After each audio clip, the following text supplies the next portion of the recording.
Hello, everyone. This mini podcast is a formal introduction for a project I've been working on for about 2 years now, and I am so excited to announce its release as a comic on Webtoon. I call it Steal Your Heart, and here's a brief overview.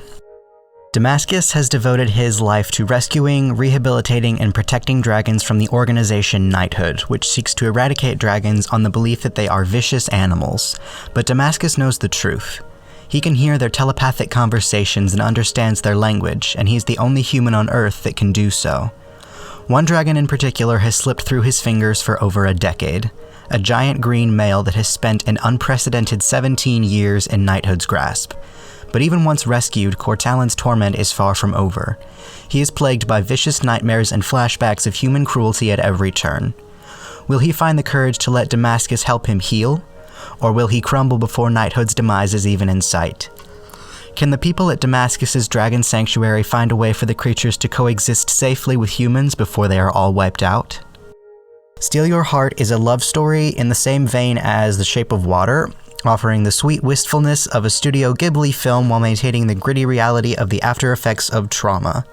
It explores various LGBT relationships between human and dragon characters, and also delivers deep emotional commentary on human philosophy and society as if seen through an exterior lens.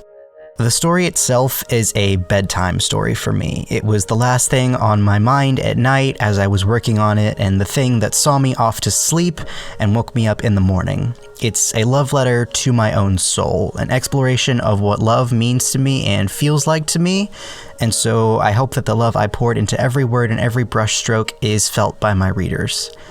I began writing this story in 2018. We lost my mom in November of that year, which is the worst thing that's ever happened to me. It took me several months after that to be able to create anything, but Steal Your Heart was really the crutch I used to get me out of that slump. I have so much passion for this project, and I cannot wait for everyone to dive in and enjoy it with me. The first couple episodes are live on Webtoon right now. You can click the link in the description and you'll be able to start reading on mobile or desktop with or without an account, though I highly recommend making an account so you can subscribe and get notified the minute a new episode goes up. I plan to post once every 2 weeks, so while you're waiting for the next episode of Steal Your Heart to release, why not check out some of the other amazing comics on the platform? There are hundreds of super talented creators. Some of my favorite comics are Lore Olympus and Castle Swimmer, some very amazing fantasy stories, and I'm sure they would also love your support. So that's all from me for now. Thanks for tuning into this little mini podcast. Maybe I'll call it Pod Your Cast. Steal Your Heart, Pod Your Cast? Yeah. Thanks for tuning in to Pod Your Cast. I plan to do at least a couple more of these as I release episodes to talk about the writing and drawing process, so I will see you next time.